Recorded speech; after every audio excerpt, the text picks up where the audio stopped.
Nigeria is among the 30 high TB burden countries due to limited access to TB screening and testing services.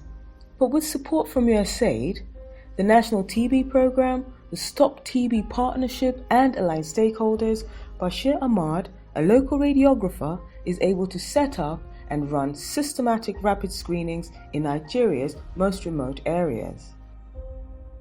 He is on the front line, saving lives, cycling to hard-to-reach communities using the ultraportable digital X-ray system and computer-aided detection, or AI software.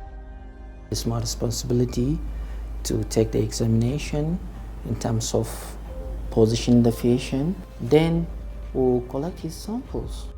CAT4TB is really helping because actually it can detect TB at early stage. That's the first one. And secondly, the heat map can show you the patches around the chest.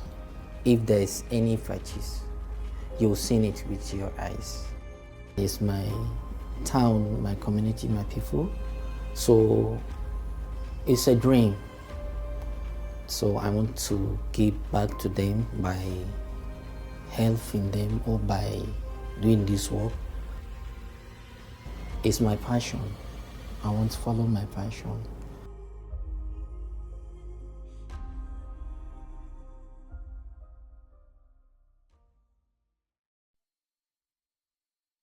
Hello, everyone.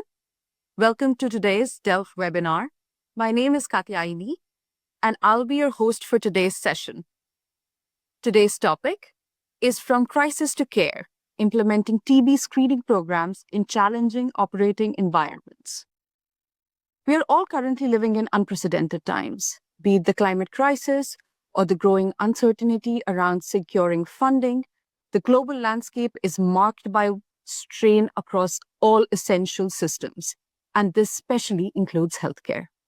In this particular time, countries that are already going through political and civil instability find that to disrupt even the existing healthcare systems of their nation. How are these countries then bridging healthcare gaps while also fighting systemic challenges, resource limitations, and ever-evolving demands of public health? That's what today's webinar is about. Next slide, please. Today, we are joined by experts from Yemen, Burkina Faso, and Dominican Republic, who will discuss how they implement TB screening programs in their countries, the impact of AI and portable X-ray systems on the field, the challenges they face, and the lessons they've learned along the way. Today's panel includes Dr. Nasser, who's the NTP manager in Yemen, Dr. Gnanou, who's the medical specialist in public health in NTP Burkina Faso. And of course, we are joined by Dr. Cruz, who's a technical coordinator and the medical doctor, NTP Dominican Republic. Next slide, please. Before we start today's session, there are a couple of things you need to note.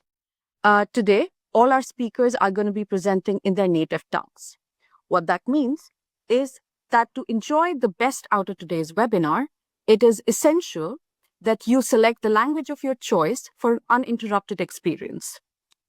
Today's webinar is being simultaneously interpreted in English, French, Spanish, Russian, and Arabic.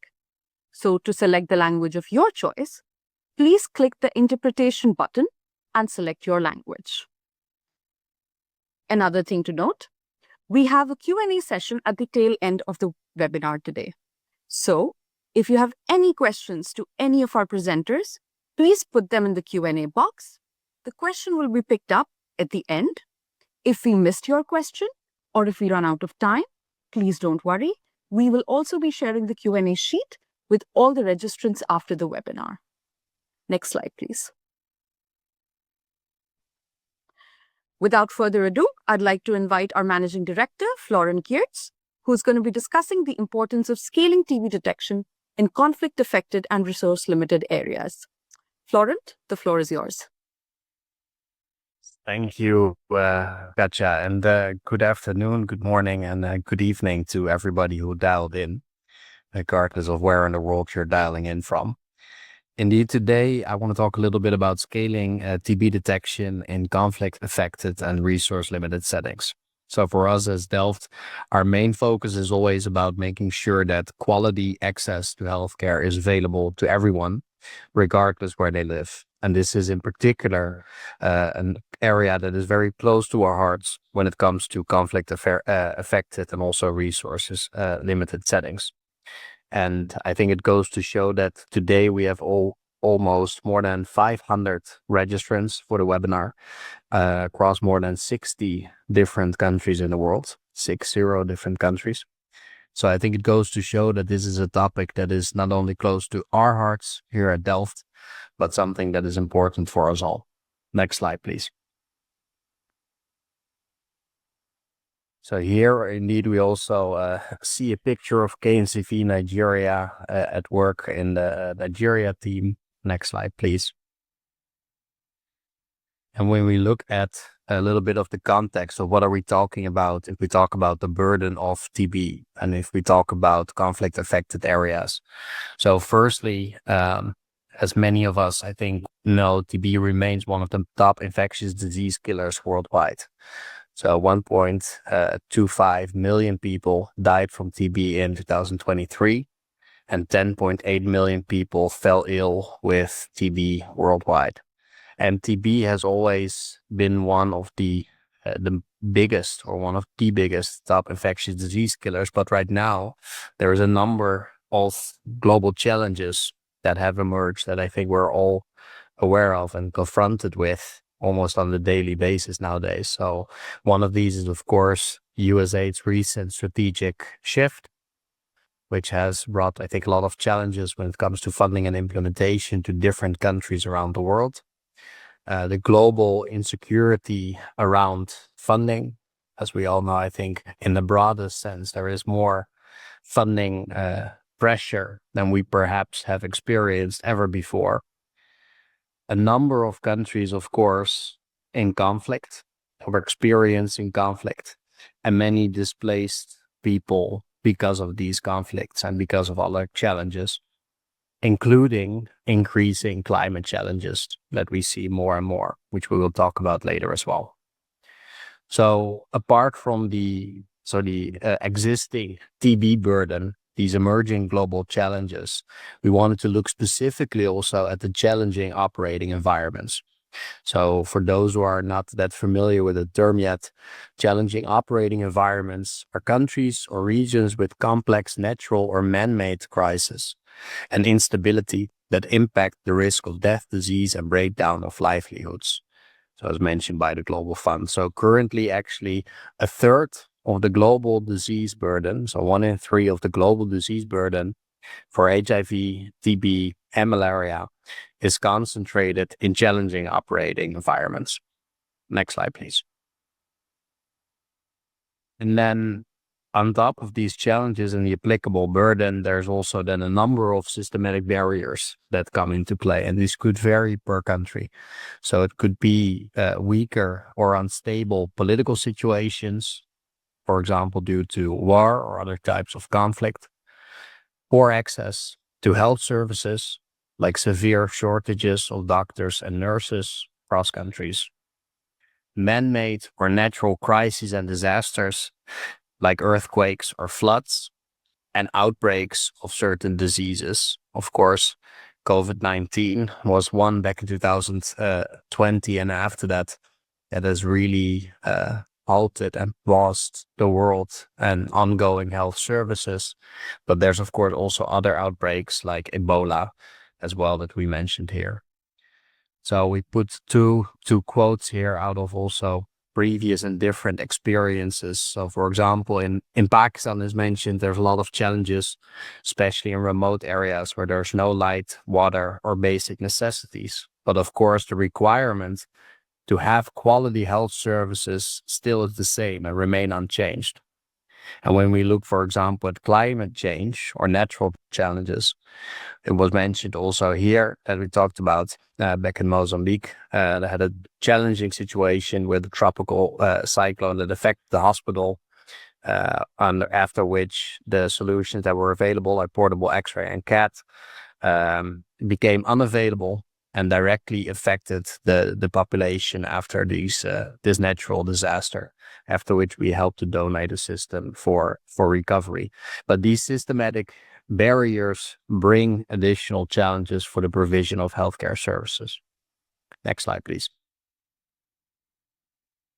For us as Delft, our approach is always to make solutions, not just to introduce new technological innovation or just for the sake of introducing new things, but to really see what can we develop, what can we manufacture that can really make a change globally around the world. So currently we run projects in over 85 countries worldwide. Virtually all of those are low middle income countries. Virtually all of them are either countries with a large TB burden or where we run projects in relation to pregnancy related health risks, where we do a lot of work with ultrasound and AI. And there we deployed over 2,500 different solutions of X-ray and AI and helped to screen more than 32 million people around the world. And then we try to make these solutions that are, for example, like we see here, like Nigeria, Bangladesh, and other countries, that are easily transportable, easily deployable, can be easily assembled, so that we can make sure together that they reach also those areas to where it would normally not be attainable. And of course, the other thing I think that for us really comes into play, and I'm sure that the speakers will talk about it more later on, is also that in conflicted affected areas or resource constrained areas, the provision of service and the ability to continuously build human capacity, new people joining, for example, the Ministry of Health, other people leaving or that need a refresher on solutions that have been provided, that continues to be key and possibly even more important than in other settings as well. So we do this together with over 60 local service partners that we have from around the world. Some of them help to cover multiple countries at once, so that we can continue to provide service and maintenance to all of these systems, whether that is in Syria, in Iraq, Sudan, for example, on the border of Thailand and Myanmar, in Lebanon, Nigeria, or Bangladesh, or wherever in the world people might be, and to ensure that we can keep on delivering services and do that with the right uptime and in the right way to make sure that health services are hindered as little as possible. So we're very proud of this work that we get to do to closely with our partners that help to strengthen health systems in a broader sense, because X-ray, of course, is used for many different applications, not just for TB, but also specifically the work we get to do with our partners around the world. Next slide, please.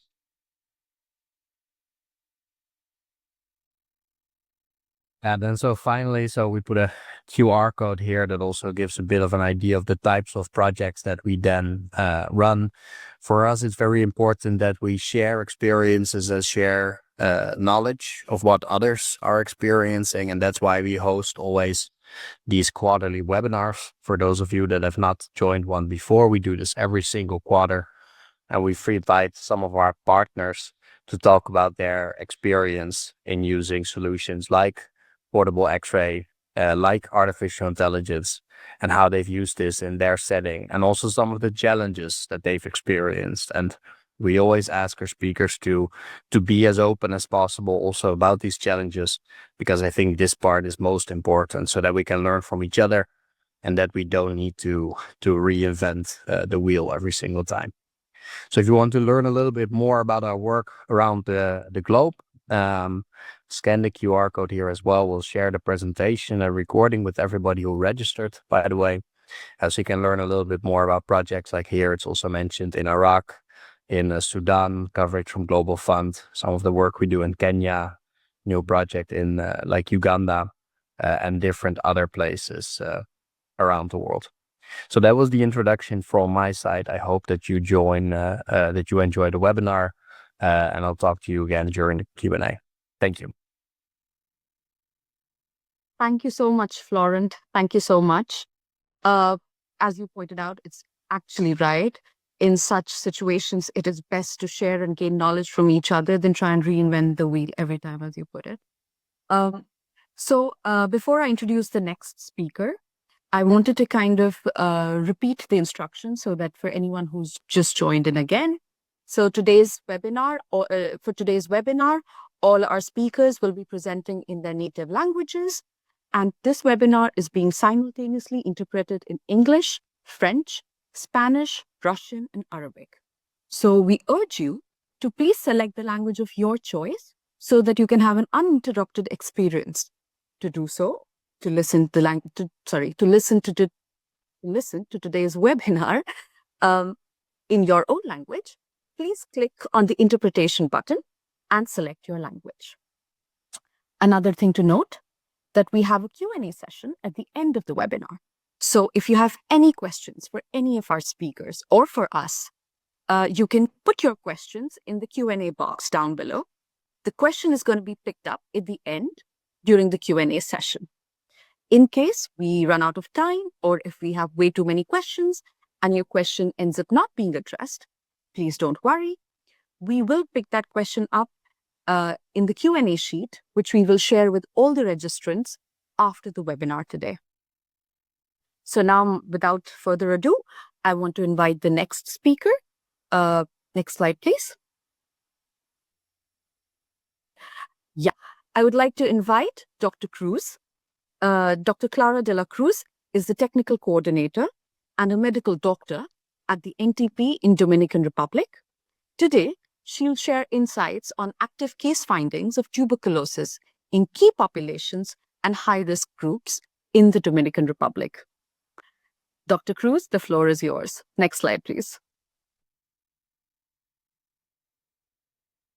Gracias.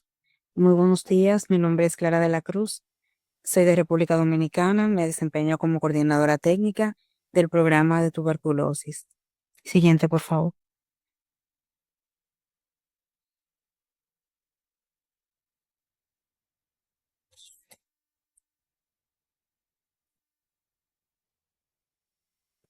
En el día de hoy vamos a hablar un poco de la búsqueda activa de casos de tuberculosis en poblaciones claves en nuestro país. Somos una isla de aproximadamente 11 millones de habitantes, la cual compartimos con el vecino país de Haití.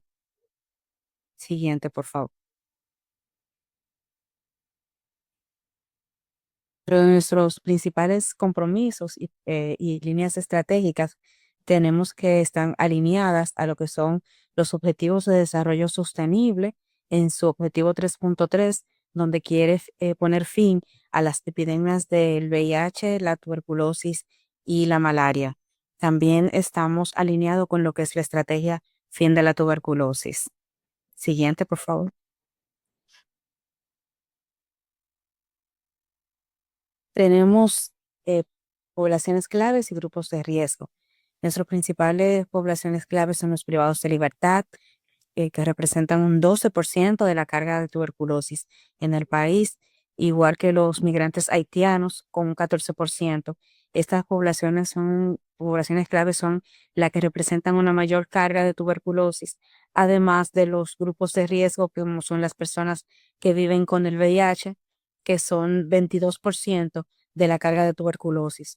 Otros grupos minoritarios tenemos las personas con difícil acceso, personas que viven en extrema pobreza, también grupos de riesgo como las personas que viven con diabetes mellitus, trabajadores de la salud, mujeres embarazadas y contactos también forman parte de nuestros grupos prioritarios para así buscar tuberculosis mediante la búsqueda activa en esta población.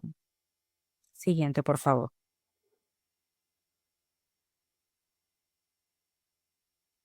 Actualmente la tasa de incidencia de nuestro país se registró de 40 casos por cada 100,000 habitantes, ya acercándonos a lo que son las estimaciones de la OMS, que nos estima 43 casos por 100,000 habitantes. La tendencia es a poder continuar aumentando la detección de casos para ir para ir de esta manera a cerrar lo que son las brechas de las estimaciones con relación a lo que deberíamos estar detectando según la Organización Mundial de la Salud. Esta brecha se ha ido cerrando a medida que hemos incrementado lo que son los procesos de búsqueda activa, específicamente en los migrantes y los privados de libertad. Con relación a la mortalidad, la tendencia es a la reducción y estamos ya básicamente hemos llegado a la brecha o hemos cerrado la brecha con relación a las estimaciones de OMS. Siguiente, por favor.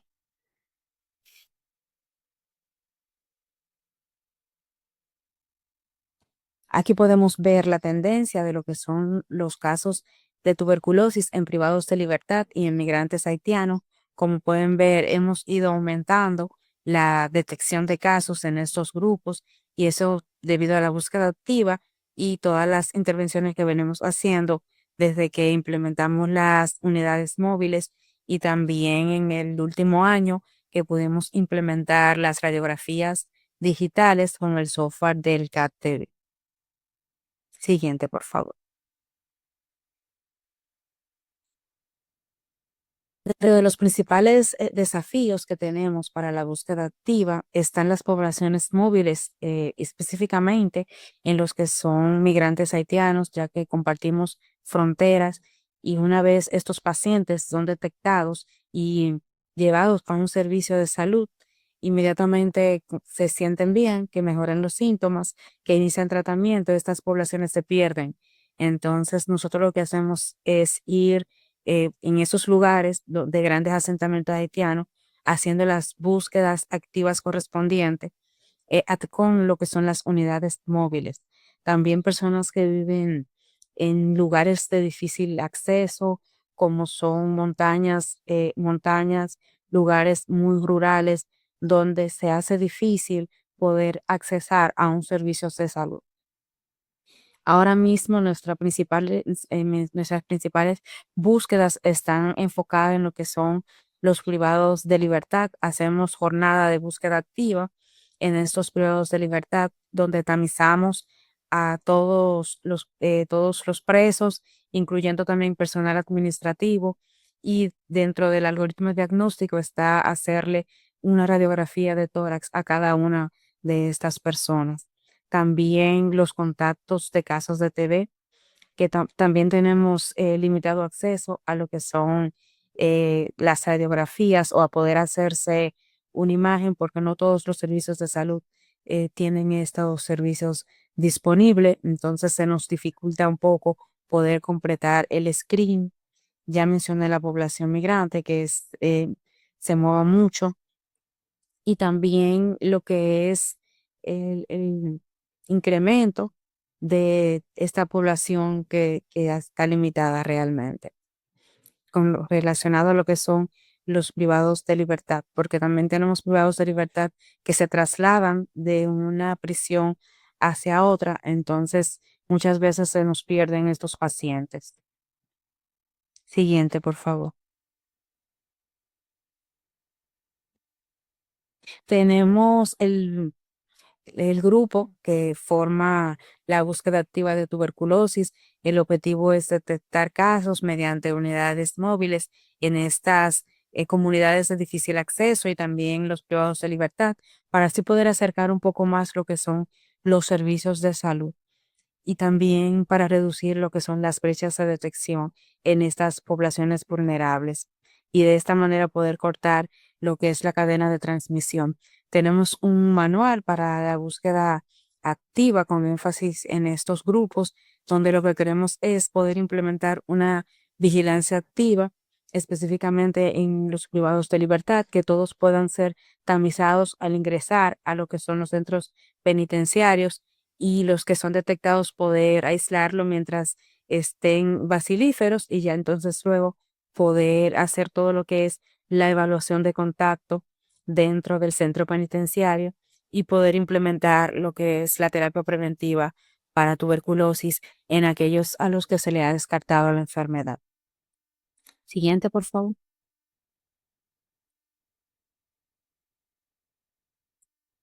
La jornada de búsqueda activa con la unidad móvil consiste en un grupo multidisciplinario.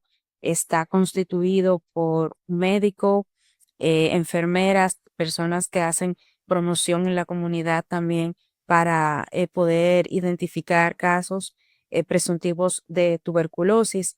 Y también dentro de esta unidad móvil tenemos los equipos de rayos X y utilizamos lo que es el software del CAT-TV. Actualmente nuestro score está en un 60% y la idea es poder seguir incrementando la cobertura con estos software que ayuda mucho al médico a poder establecer si es tuberculosis o no. En la implementación que hemos hecho en los privados de libertad, al tamizar a todos independientemente de que tengan unos síntomas, lo que hemos encontrado que personas que no tenían ningún síntoma sugestivo de tuberculosis, es decir, ni fiebre, ni pérdida de peso, ni tos, ni catarro, cuando le hemos hecho la radiografía, hemos encontrado hallazgos sugestivos y lo que hemos hecho, esto siempre se confirma con un médico radiólogo y entonces de esta manera podemos entrar estos casos en tratamiento y aproximadamente el 50% de los casos sin síntomas resultan sugestivos por tuberculosis, específicamente en los privados de libertad. Siguiente, por favor.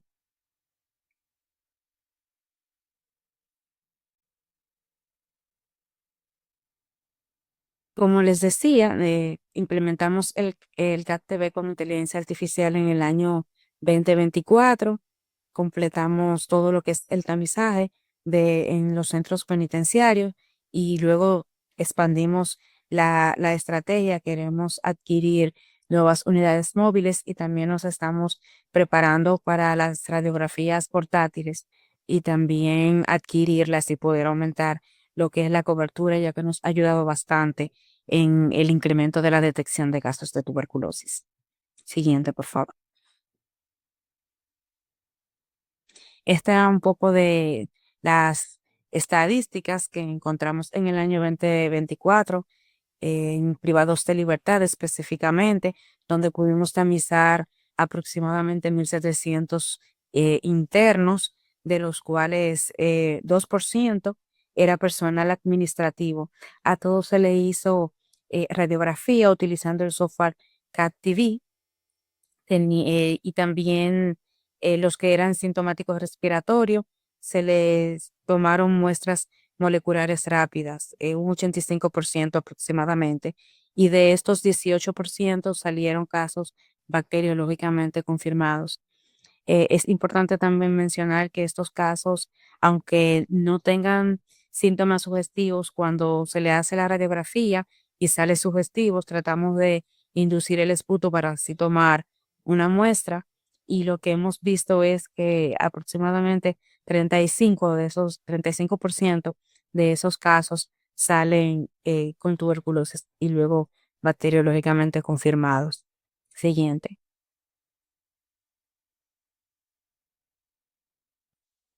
Aquí vimos que todos se tamizaron con radiografía de tórax, un 2% salió sugestivo, como les dije anteriormente, 35% fueron reclasificados bacteriológicamente confirmados porque se le indujo a tomar al esputo y se pudo tomar una muestra. También tuvimos que 28, es decir, 65% fueron clínicamente diagnosticados debido al que tenían signos y síntomas sugestivos en la radiografía. Y el total de casos de todo lo que encontramos específicamente fue un 3%. Siguiente, por favor. El equipo que actualmente está trabajando en la unidad móvil. Aquí estamos visitando uno de los centros penitenciarios que hemos intervenido específicamente en el país, que es la cárcel pública de Asua, que tiene alrededor de 3.000 internos. Y como les dije, hacemos el tamizaje a todo el personal, incluyendo personal administrativo. Próximo.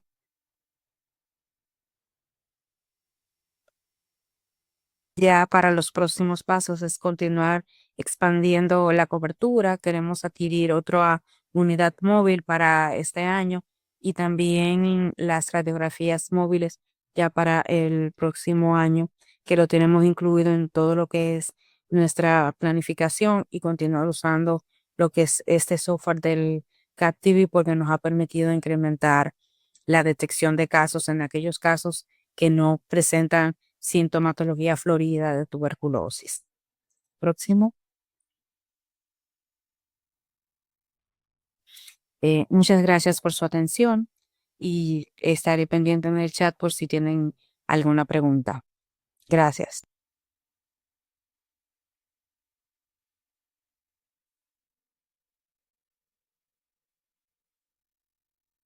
Thank you. Thank you, Dr. De La Cruz, for today's presentation. It was very interesting.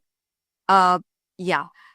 Before we move on to the next speaker, I just wanted to again just repeat the instructions for today's webinar. But before I do that, I want to really apologize for the inconvenience about the wrong QR code. Rest assured, we will send you all the resources, including the Q&A session. Yeah, we're going to send everything to all the registrants and all the attendees of today's webinar. So if you tried to scan the QR code and unfortunately that did not work, I apologize on behalf of Delft Imaging, and I assure you that you will get all the resources. So yeah, before I introduce the next speaker, a couple of instructions again to repeat, just in case people have just joined in. Today's webinar is being simultaneously interpreted in English, French, Spanish, Russian, and Arabic. And all our speakers today will be presenting in their native language, which means that to get the best out of today's webinar, it is essential that you select the language of your choice for an uninterrupted experience. To do so, please click on the interpretation button and select your language. Another thing, I see that there's a lot of questions. I request all of you to please put your questions in the Q&A box down below so that we can pick that up at the end of today's session. So yeah, we have a Q&A session at the end of today's webinar where we'll pick those questions and we'll ask our presenters to respond to those. In case there are a lot of questions or in case we run out of time, you don't have to worry about that. We will pick that up and it will be answered and you will receive the Q&A sheet after the webinar. Next slide, please. Thank you so much, Florent. Thank you so much, Dr. Cruz. Yeah, so without wasting anyone's time any further, we have Dr. Saidou Gnanou. I'm really sorry if I'm mispronouncing your name, but I think it's Dr. Saidou. Yeah. Welcome to the webinar, Dr. Saidou. He is, for those who don't know him, he is a medical specialist in public health, NTP, Burkina Faso. Today, he's going to be discussing the active TB case finding in Burkina Faso, the contribution of digital portable X-ray. Next slide, please. Alors, Burkina Faso, pour vous présenter notre pays, d'abord, comme vous le savez, le Burkina Faso se situe en Afrique de l'Ouest, n'est-ce pas? Et le pays est lié par un certain nombre de pays, notamment le Niger, le Mali, le Bénin, la Côte d'Ivoire, et le Togo. Ce sont les pays limitrophes du Burkina Faso. La superficie, c'est 274 000 km², notre pays. Et le pays compte 13 régions avec 70 districts sanitaires et 115 CDT. Opérationnel au niveau de notre système de santé, c'est d'abord que se mêlent les soins, les préventions et les soins promotionnels. Ça, c'est vraiment au niveau de l'entité opérationnelle. Il faut dire qu'au niveau de notre pays, nous avons 115 CDT. CDT, ça veut dire les centres de diagnostic et de traitement de la tuberculose. Nous en avons 115 au total. Et des laboratoires. Dans tous ces CDT, il y a des laboratoires, soit des laboratoires avec des microscopies ou des laboratoires. Les laboratoires dotés de DINESPER sont au nombre de 70. Et nous avons un laboratoire national voilà, qu'on appelle le LNL. Et là-bas, il y a un certain nombre d'examens qui se font tels que la lipase, la culture, et bien d'autres examens qui se font au niveau de ces laboratoires. Ça, c'est le laboratoire vraiment national de référence au niveau du Burkina Faso. Alors, depuis 2003, le Burkina Faso, au niveau du PNT, nous avons notamment des radios mobiles que nous utilisons dans nos campagnes au niveau des scrutins et une radio fixe, effectivement, qui se trouve au niveau du programme national de la lutte contre la tuberculose. Qui, depuis 2023, et qui sont vraiment fonctionnels. Actuellement, nous avons resté aux mobiles que nous devrons en principe disponibiliser au niveau de certaines structures de formation de certaines disciplines au niveau de notre pays. Ces appareils sont arrivés. Actuellement, nous sommes en train, en tout cas, de pouvoir les déployer au niveau des sites pour l'utilisation. Et en dehors de ces radios mobiles, nous avons aussi 5 sites qui sont en cours d'installation qu'on va installer un peu partout là où nous avons choisi les sites pour les mettre. Alors, comme vous connaissez la situation dans notre pays, c'est vraiment notre défi, c'est les questions sécuritaires qui impactent beaucoup, en tout cas, sur la lutte contre la tuberculose, compte tenu voilà, de la situation de certaines zones où vraiment inaccessibles. Autres activités, vraiment, il faut développer des stratégies innovantes pour pouvoir prendre en charge toute personne, en tout cas, malade de la tuberculose, ou bien faire le dépistage au niveau de ces zones d'insécurité. Donc, c'est vraiment un grand défi qui se propose à nous. Et en tout cas, nous essayons en tout cas de travailler pour pouvoir effectivement atteindre toute la population, où qu'il soit, pour pouvoir vraiment, n'est-ce pas, non seulement épicer la tuberculose, et en plus, pour pas les suivre et les soigner jusqu'à bout. Donc, c'est d'ici à notre porte. Alors, quand on regarde l'incidence de la tuberculose au niveau du Burkina Faso, vraiment, quand on regarde en 2023, nous sommes à 43 cas pour 100 000 habitants. Alors que lorsqu'on regarde dans les années 2020, on était autour des 50 cas pour 100 000 habitants ici, ici. Mais nous avons vu que vraiment, progressivement, le taux d'incidence au niveau du pays, effectivement, réduit petit à petit.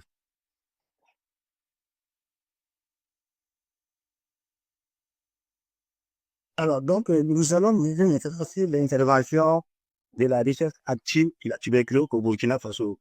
Le processus, comment ça a été mis en place au niveau de notre pays. Tout d'abord, la première chose qui a été faite, il y a eu un voyage d'études au Kenya. Ce voyage d'études a été organisé au niveau du pays où il y a un certain nombre d'acteurs qui ont pris part à ce voyage.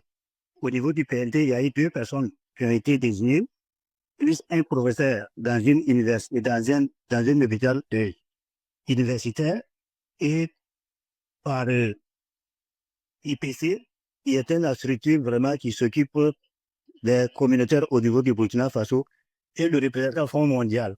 Donc, l'ensemble de ces acteurs au niveau du pays se sont rendus effectivement au Kenya pour aller s'enterrer et laisser espérer de voir comment nous allons pouvoir venir mettre ça sur place au niveau du Burkina Faso. Donc, au retour vraiment de ce voyage, il y a eu ce qu'on appelle un point focal au niveau du PNT qu'on a nommé. Quelqu'un, effectivement, qui a été désigné pour pouvoir vraiment suivre le processus de la TB que nous allons mettre en place au niveau du pays. Donc, je pense que ce point focal a été nommé et effectivement, il a participé à un atelier de partage d'expérience en Tanzanie.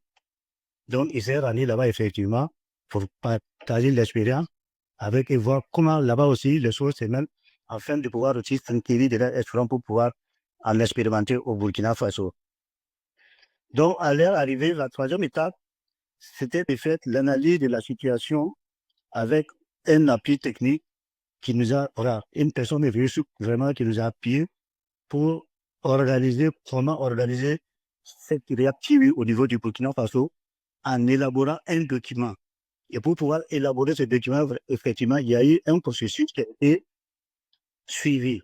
Notamment, pendant la période, il y a eu la revue documentaire, que ce soit au niveau du PNT, au niveau des structures déconcentrées ou bien au niveau des structures périphériques, tous ces documents ont été régis pour pouvoir voir comment effectivement élaborer un document de TB qui pourra prendre en compte nos spécificités pour pouvoir que ça puisse marcher.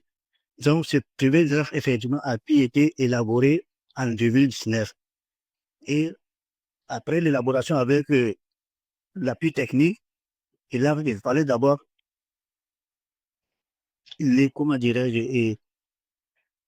valider ce premier document. Et ça a été validé et au niveau en 2019, vers le mois d'août-septembre, comme ça, ce document a été validé. Après avoir élaboré ce document, maintenant, il fallait quand même faire une formation à l'endroit des acteurs, notamment la formation des formateurs. C'est-à-dire, au niveau de chaque structure, il y a un certain nombre d'agents qui ont été formés et ces agents-là seront chargés aussi de former sur place d'autres agents à leur niveau pour pouvoir que tout le monde puisse être, n'est-ce pas, compris par rapport à cette stratégie que nous voulons mettre sur pied. Donc, il y a eu la formation des informateurs et les acteurs communautaires qui ont été faites, et ça, c'est 2019. Après ces formations, maintenant, nous avons passé à ce qu'on appelle la phase pilote. La phase pilote, ça veut dire quoi? On a choisi un certain nombre de structures, notamment 3 régions, où nous avons essayé d'abord d'expliquer à ce que la recherche de la tuberculose dans ces 3 régions. Et là, c'était de 2019 jusqu'en 2020. Donc, les 3 régions pilotes qui ont été concernées, et c'est dans ces 3 régions où s'est mené les activités de recherche actives de 2019 à 2020. Après ça, maintenant, nous sommes passés à l'échelle. C'est-à-dire, nous avons essayé d'étendre ça au niveau national pour que tous les districts au niveau du pays ne soient plus mettre en place et réactiver. Et ça a commencé de 2021 à 2025. C'est vrai qu'on a tenté effectivement de passer à l'échelle nationale, mais il y a eu quand même quelques régions, compte tenu vraiment de leur particularité, compte tenu des déficits sécuritaires. Or, ces pays vraiment et ces régions n'ont pas pour le moment bénéficié de cette recherche active. Sinon, en dehors de ces 3 régions, toutes les autres régions effectivement sont couvertes par la recherche active au niveau du Burkina Faso. Et à partir de 2024, c'est là maintenant que nos radios que nous avons acquis en 2023 sont rentrés vraiment un certain nombre de campagnes dans certaines structures et même dans les maisons d'arrêt. Il y a des groupes spécifiques que nous ciblons et nous allons sur le terrain mener des campagnes de dépistage avec ces radios mobiles pour pouvoir détecter la tuberculose. Donc ça, c'est un tas.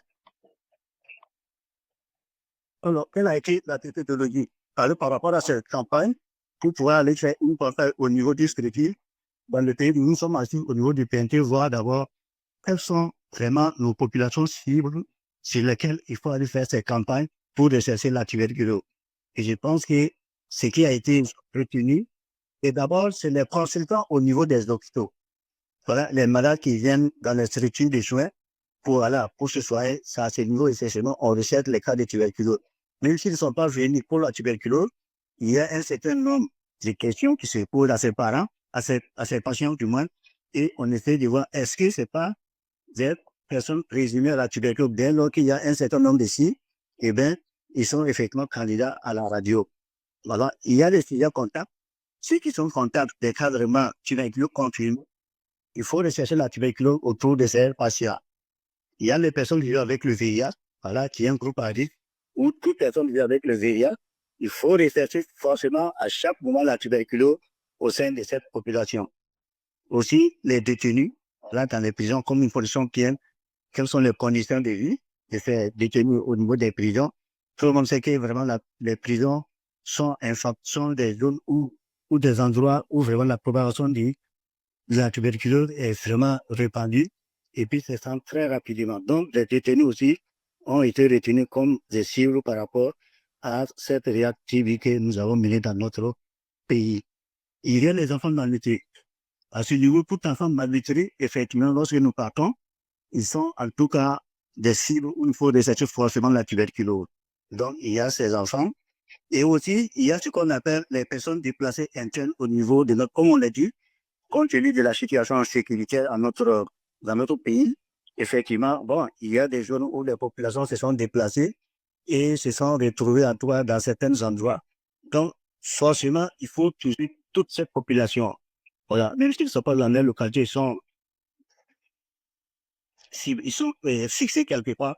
Il faut aller les replacer et rechercher la tuberculose avec cette population. Donc, tous ceux ont été en train de nous suivre par rapport à nos différentes campagnes et à la réactivité que nous avons menées dans nos cités. Après ça, il y a eu quand même l'appui, comme on l'a dit, dans certaines formations sanitaires avec la radio numérique mobile que nous avons reçue.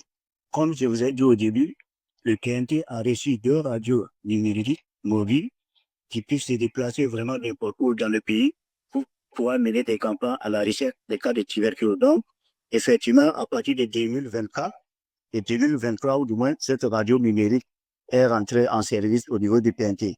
C'est vrai qu'en ce temps, au moment où nous avons commencé la radiographie avec les radios numériques, on n'avait pas d'abord l'intelligence artificielle qui a été acquis en son temps.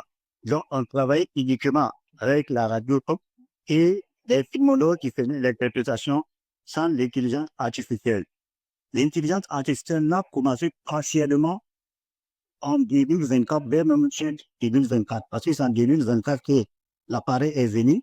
Il a fallu un temps pour former d'abord les utilisateurs de cet appareil afin que nous puissions l'utiliser pendant nos campagnes. Et c'est ce qui fait qu'effectivement, quand on voit l'expérience, l'utilisation vraiment de l'intelligence artificielle au niveau de nos radios mobiles, ce n'est pas tellement vraiment une longue période, mais quand même, il est vrai que ça n'a pas été une longue période, mais nous avons vu comme le résultat qu'on a pu engranger avec le peu de temps que nous avons pu utiliser cette intelligence artificielle au niveau de nos campagnes sur le terrain.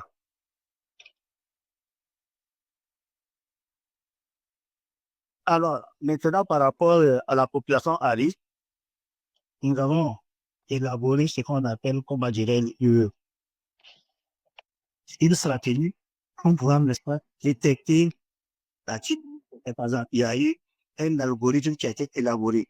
Par rapport à cet algorithme, il y a d'abord la population à risque et j'avais donné auparavant, ça veut dire d'étudier les patients consultants, voilà, pour tout motif, les PV, les magnitudes des PDI et tout contact de TB, il y a eu l'algorithme qui a été élaboré pour rechercher appuyant la tuberculose au sein de cette population. Alors, il y a deux situations. Il y a la recherche dans la routine, ça veut dire ça, les patients qui se rendent dans une formation sanitaire, quel que soit le motif, n'est-ce pas, il faut rechercher la tuberculose. Donc, il y a eu effectivement, voilà, cette stratégie. Et maintenant, la stratégie ou la campagne, ou des campagnes que nous avons menées avec les radios mobiles. Alors, quand nous prenons, par exemple, la routine, nous avons vu que tout patient, effectivement, qui consulte dans une structure de santé, alors qu'il y a un motif, il y a des signes de présentation de la tuberculose, eh bien, ce patient doit subir des examens. Notamment, si c'est des adultes, on prélève les crachats, on les envoie au laboratoire et nous avons en tout cas des appareils pour pouvoir diagnostiquer la tuberculose, tels que les tests ISPER ou bien même la microbiologie dans certaines zones où il y a des tests ISPER. Donc, et dès lors que, bon, il y a un cas de tuberculose qui est dépisté, lui, il est automatiquement mis sous traitement. Mais auquel cas, si il n'y a pas eu de tuberculose dépisté, on essaie de voir s'il y a une radio quelque part. Il faut faire une radio pour voir effectivement est-ce qu'au niveau du poumon de cette personne, il n'y a pas, voilà, des signes pouvant prouver que, effectivement, même si au laboratoire, on n'a pas pu avoir la preuve des germes. Donc, il y a la radio. Auquel cas où tout cela est négatif, bon, le patient, en tout cas, il est suivi pour la suite. Mais lors des campagnes, ce qui est effectivement fait maintenant, là, c'est au niveau d'un certain nombre de cibles que nous avons cité, les détenus, les malnutris. À leur niveau, lorsque nous allons pour faire notre campagne de dépistage de la tuberculose active, quand nous allons dans une maison d'arrêt ou bien qu'on appelle une prison, tous les détenus qui sont au niveau de cette maison d'arrêt, quel que soit qu'il ait un signe de la tuberculose ou pas, ils passent forcément à la radio.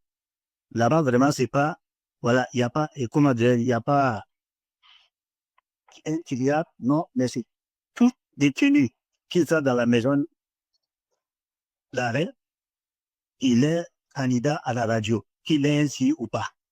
Voilà. Et aussi les malnutris.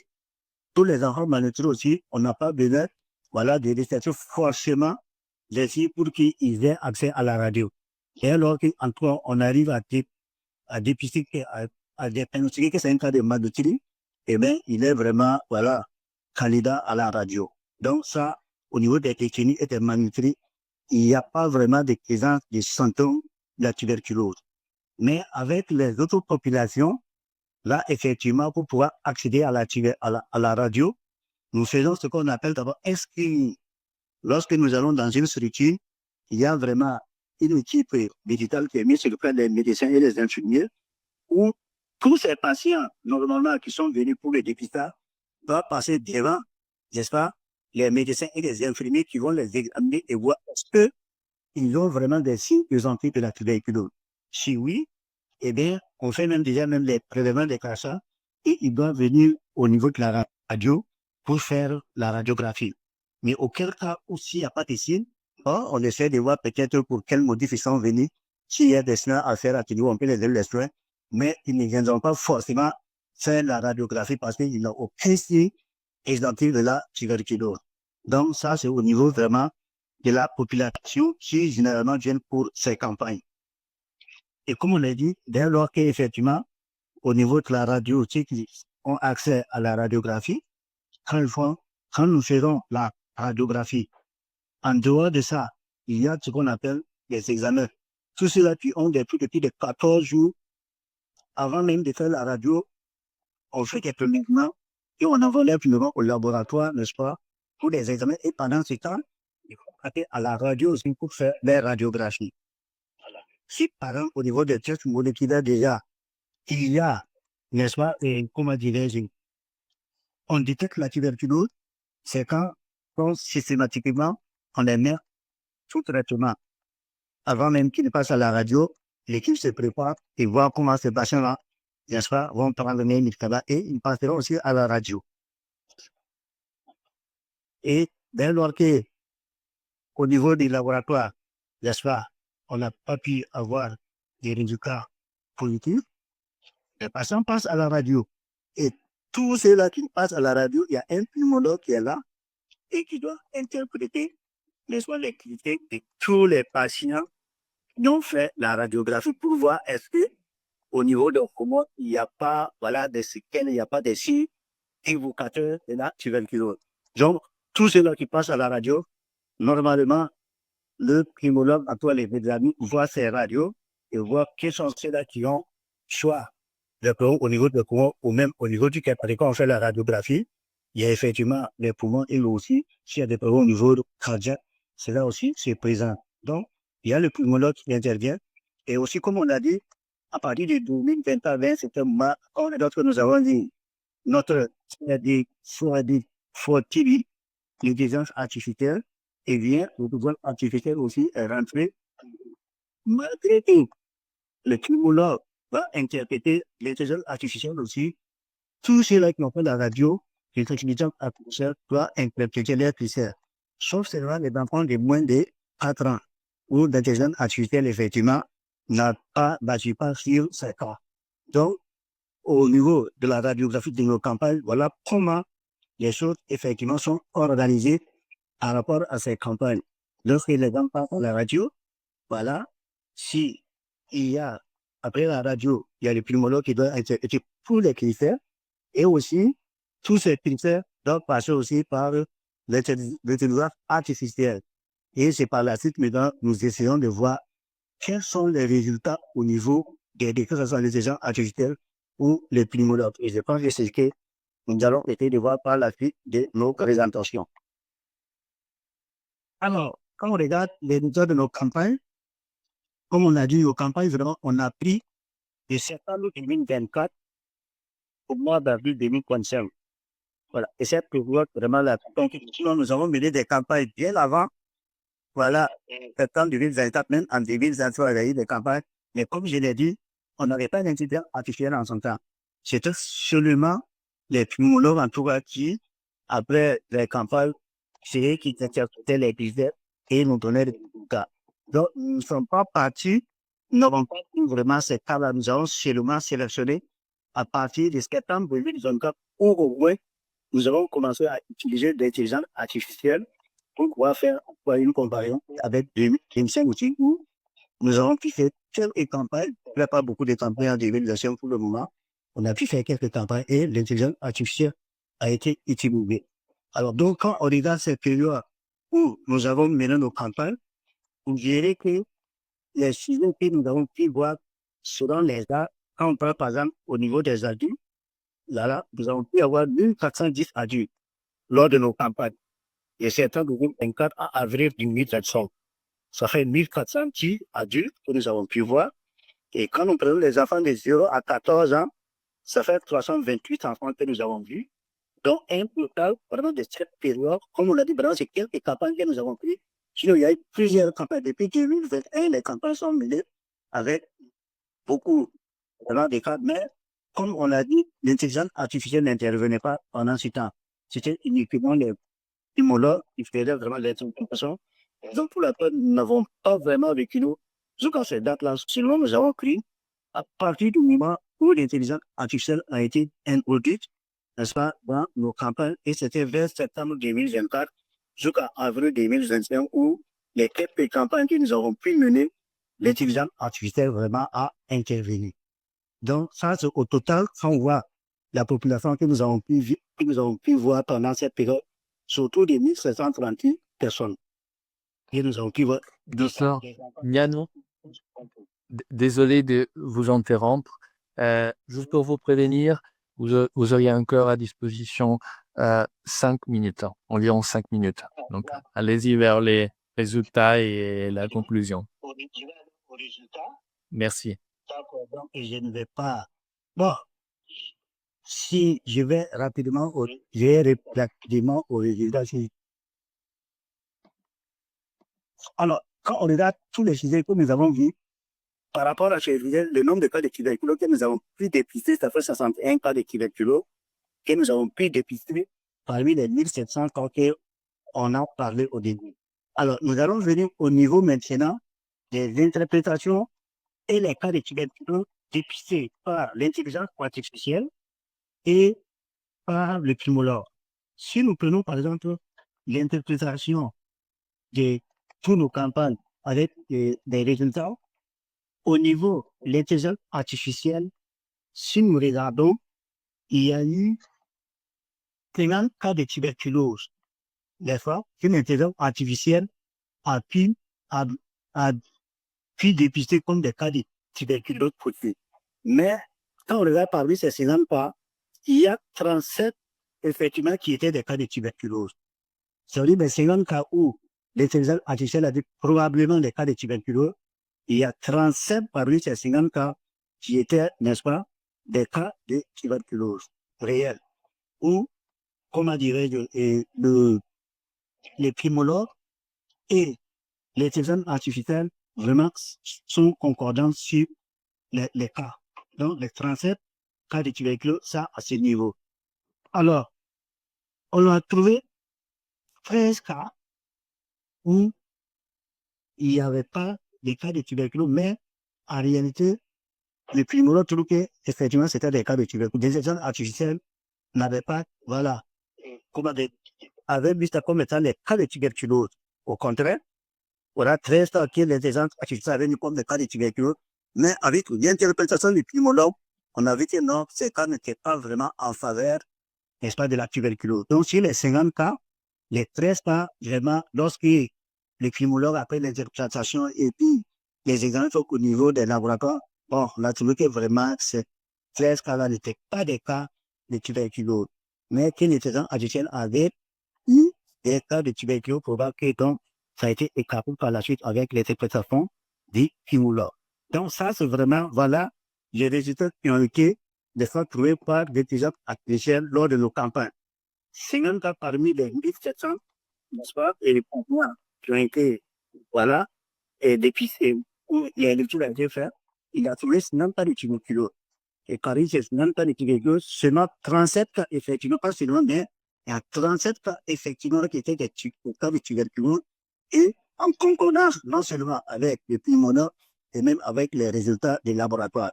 Mais les 13 cas où il disait des cas de tuberculose aussi, là-bas, effectivement, après toute l'analyse, voilà, on s'est concordé, on a trouvé que non, ce cas n'était pas effectivement. Alors, si nous prenons l'interprétation du pulmonologue aussi, il y a aussi un certain nombre de risques. Alors, quand on regarde les clichés, par exemple, que le pulmonologue aussi a déclaré normal, vous verrez que parmi ces cas, nous avons trouvé 8 cas de tuberculose. Ouais, donc, au total de 1351, il y avait un total de 1351 cas où le pulmonologue avait trouvé que non, parmi ces patients, ils ne sont pas vraiment jugés des cas de tuberculose, ce n'était pas des prisonniers de tuberculose. Mais, c'est quoi?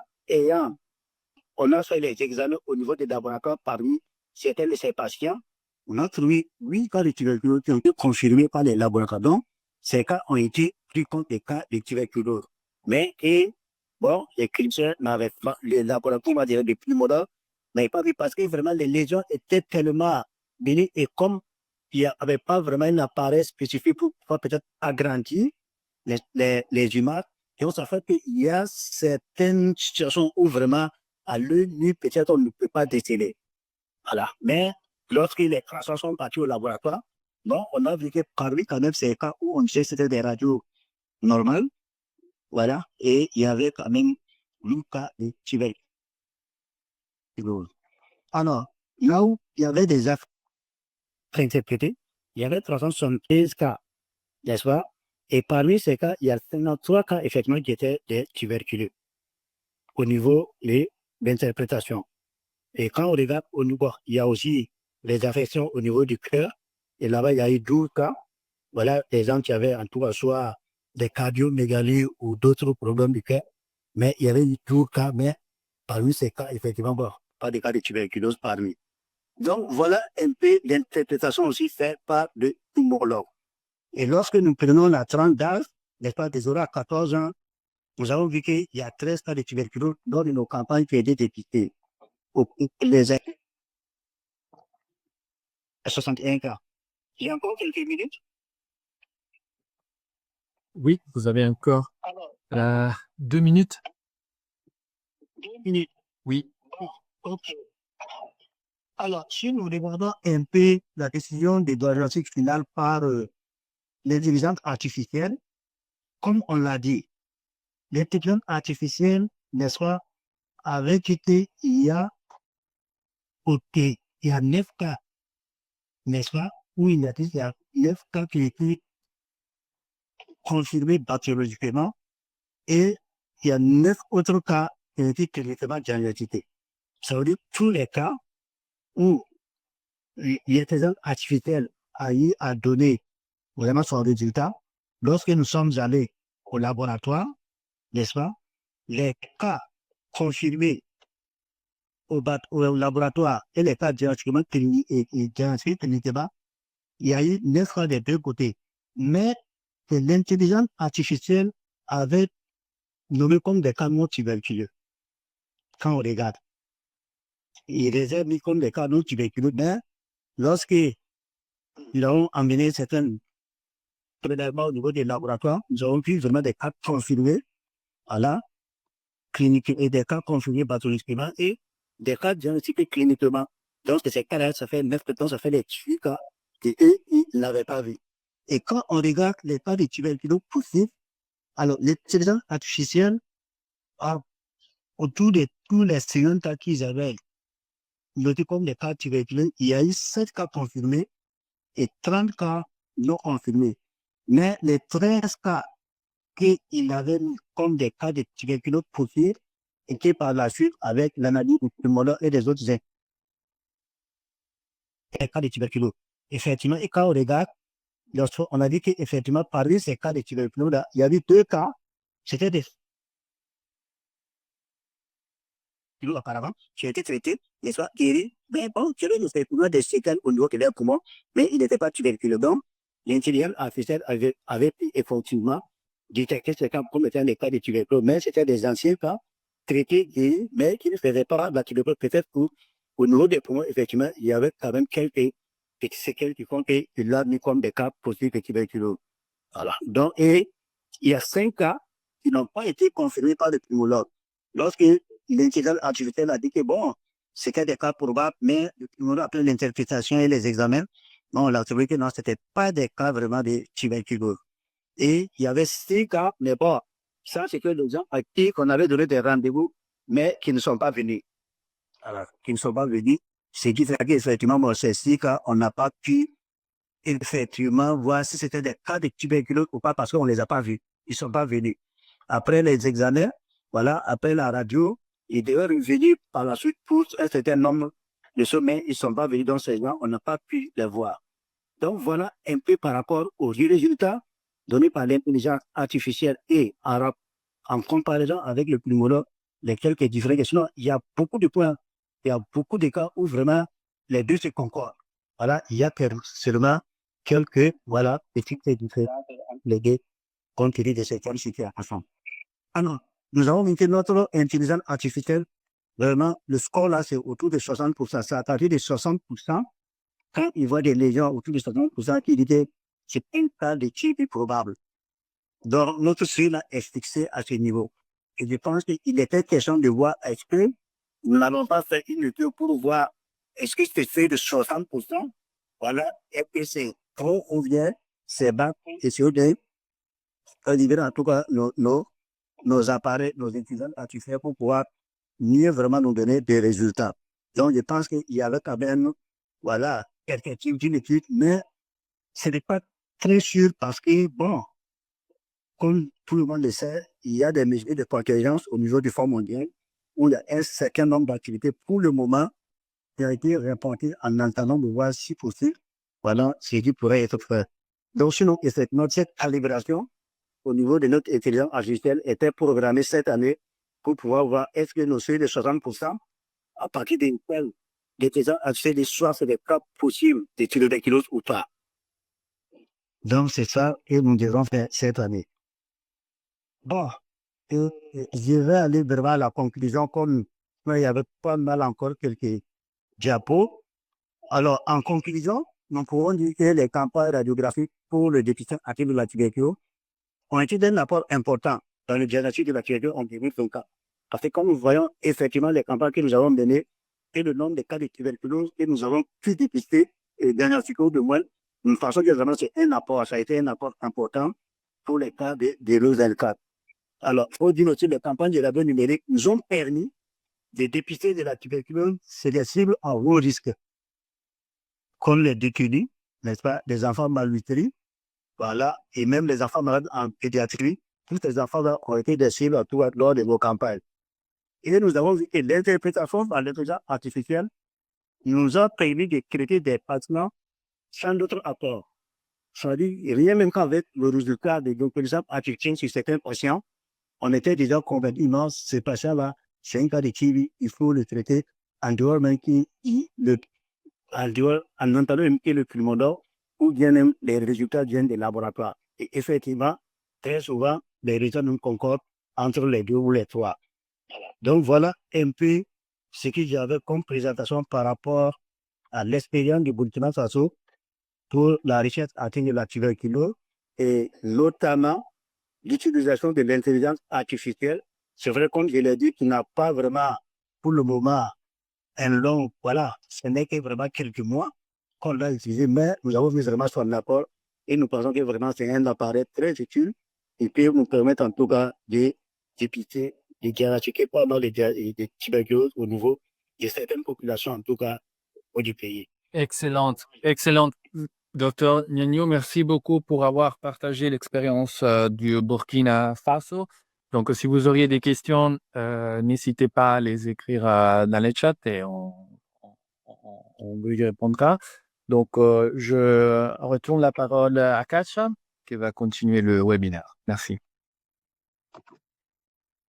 Thank you so much, Dr. Saidou, for presenting. I know there were a lot of issues, and thank you so much for our guests today for sticking around while we figured that part out. Yeah, let's not waste any further time. Florent, I'll please request you to take up the Q&A. Thanks, Katja. And yeah, so I saw a lot of questions coming in. Just to indeed repeat what Katja was saying. So we had some technical challenge and appreciate everybody's flexibility in that. In the end, I think we have Dr. Saidou via phone through one of our laptops in the connection. So we're also very grateful for his flexibility to help to make that work, and for still sharing his story of the work in Burkina Faso. Dr. Clara, perhaps I can ask these directly to you. How long did it? There was a question here from Sharan Gobali asking how long will it take normally to receive the laboratory result within the program?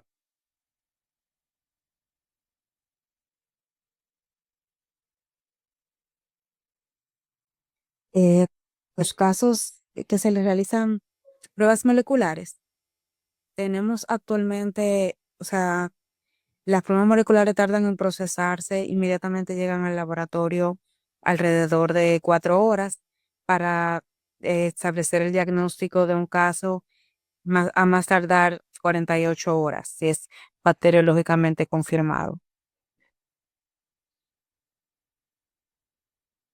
Okay. And there was also a question that was here from Nina Mbenga asking, for the Dominican public, did you screen everyone using X-ray, even if they didn't have any clinical signs? Sí, así es.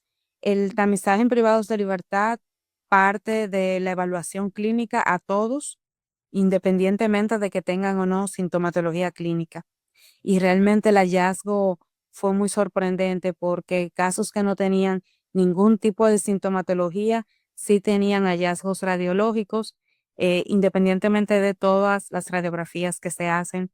Tenemos un radiólogo que las analiza y las evalúa, todos aquellos que tienen el score que utilizamos actualmente, que es de 60%, y muchos salieron casos clínicamente diagnosticados por el score que dio la radiografía, no tenían ningún síntoma, el radiólogo lo confirmó.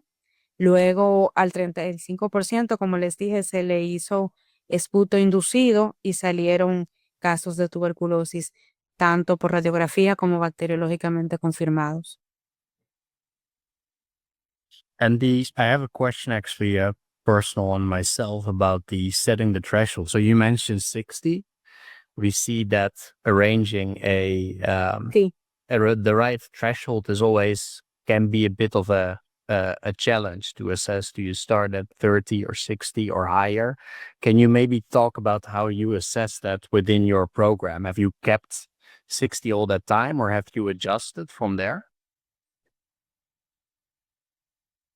Iniciamos con ese score. Entonces, recibimos incluso una visita de OPS que nos dijo que si habíamos considerado ajustarlo, y queríamos reunir más evidencia porque todavía cuando llegaron teníamos pocas radiografías tomadas.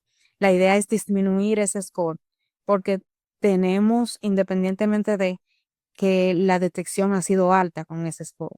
Entonces estamos pensando ajustarlo y disminuirlo, de hecho.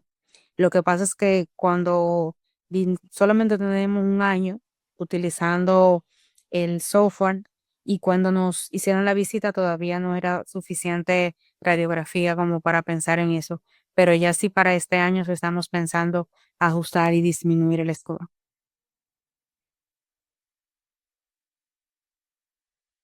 Perfect. Thank you, Dr. Clara. I think on that, I see that Katja's coming on the line, so I think our next speaker is that. But I wanted to comment one more thing on that, which is that we see that assessing the right threshold is always one of the most challenging elements, and there's often recommendations about threshold studies to do involving many thousands of cases. But then, of course, you need both the checks, chest x-rays, and the confirmatory results, which can be quite challenging for many programs.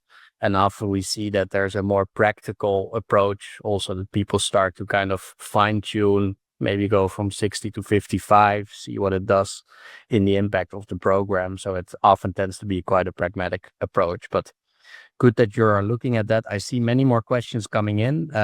There was a question from Lillian asking in regard to the quality assurance of the images on the AI report versus the report given by the radiologist. How accurate were the readings? And maybe I can ask Dr. Clara also about this, whether this is something you have looked at in the Dominican Republic. Have you looked at certain cases, perhaps taken a sample, see how the AI performed on those cases and how human readers were reading it? Or have you trusted in some of the validation that was already there in place? I don't know, Dr. Clara, perhaps you can comment on your experience there. Y claro, hasta el momento no hemos tenido ninguna discordancia. Todos los casos que resultan con el score establecido que se le envían al radiólogo, se ha confirmado la tuberculosis. O sea, no hemos tenido reporte de discordancia entre el reporte del software y el reporte del radiólogo. Great, thank you for that. Yeah, I think it's a good question. Indeed, also, like, what is the trust that is built from an AI point of view in the level of accuracy that is there? And maybe to give some background on the development of the AI software. Not sure how many people are already using it in the countries that you're dialing in from. And we didn't get to talk about it in the introduction, but what we basically see that we started the development in 1996. It's already a long time ago. And we have about 110 publications currently just on the CAT-TB application. So just looking at the application of artificial intelligence for TB screening. And this is also a library that we keep because we want to make it as transparent as possible to see, okay, what has been done all around the world. What is the experience from different people with the software? This is something, if you go on our website, delft.care, I can share it also later with everybody who dialed in. But if you can see it, it's there also on the website with the whole library. And we basically saw over time that the first times that we were implementing in countries, and we would implement, for example, in Zambia and Uganda, and then we would get questions maybe from Kenya or Nigeria to see, okay, you've had studies there, but did it also work over here? Would it also work over here? Which is just also, I think, a very understandable question asking about the reliability of the AI. But then over time, we built such a level of scientific validation where we were really able to show across different countries, across different regions. We track the use of the software, for example, in mining populations, in prison screenings. There was not a question about that I wanted to get to. I really see, okay, how does it perform over time? And over time, I think we continuously kept a very high level of consistency with the AI software. And by the way, we try to bring out a new and improved version about every, I would say, 1.5 year, where we try to look at an improved accuracy of the algorithm, for example, or new features within the software. Because I think in a lot of cases, people look at the application of the AI algorithm a lot, which I think is the core part. But there's a whole platform that we ended up building around it. So where you can also digitally register patients, digitally register their symptoms. And then we worked quite extensively to make that platform, for example, available in French and in Spanish and Arabic. So in many of the languages, in Russian as well, in many of the languages that our webinar is in today also. So it's both, I think, about the algorithm and the software part. And then I think in 2021, if I'm not correct, officially, the World Health Organization ended up endorsing CAT for tuberculosis as a category, also for a very large part on a lot of the validation that we did with CAT for TB, and a lot of partners that are also here today.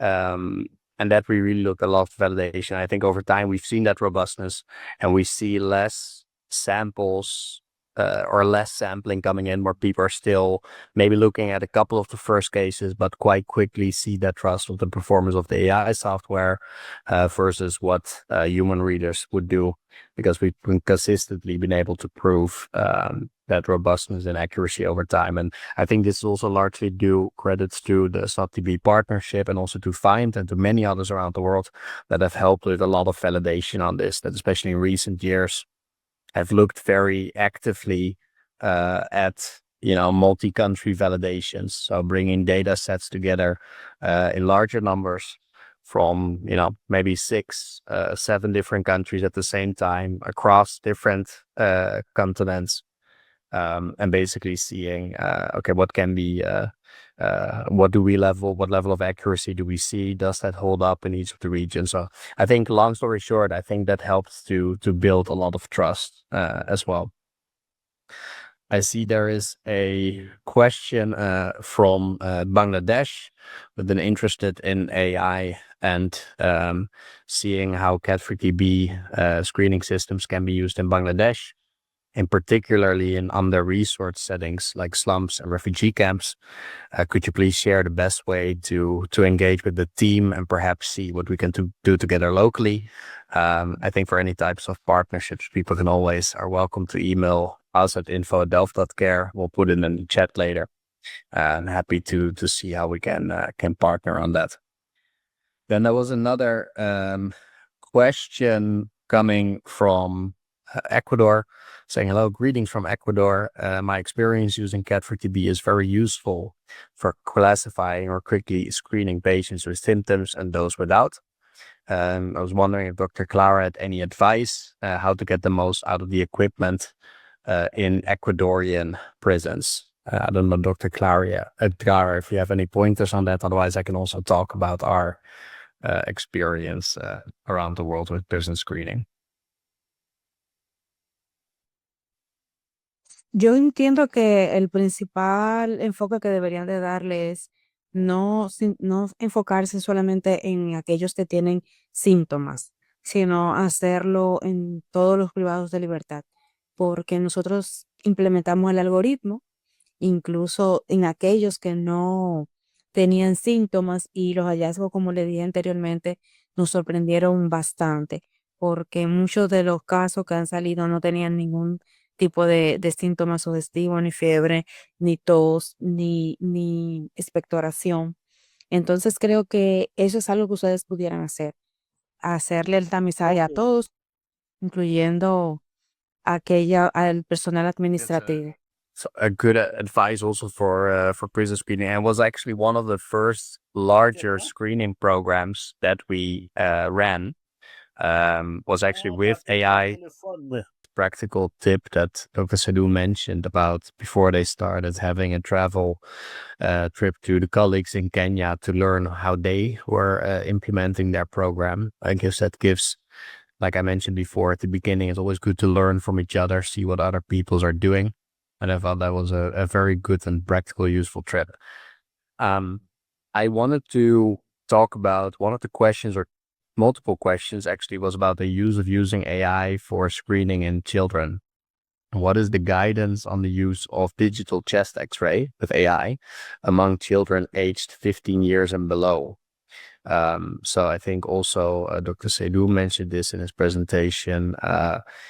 The age limit also currently with the WHO endorsement, the age limit is still 15 years and above for the use of CAT. That's the latest official guidelines on that. The cat-free software is CE certified, so allowed for clinical use for ages 4 and above.